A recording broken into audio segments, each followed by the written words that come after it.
Hey guys, got a 2017 plate Mercedes C-Class here.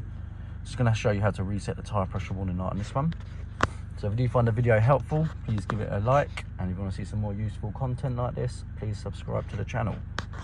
So on this one, we're going to use the screen in front of the steering wheel on the dash, and we're going to use the buttons on the left hand side of the steering wheel. So from here, we're going to press the home button. Then we're going to scroll down until we get to service, then clicking OK.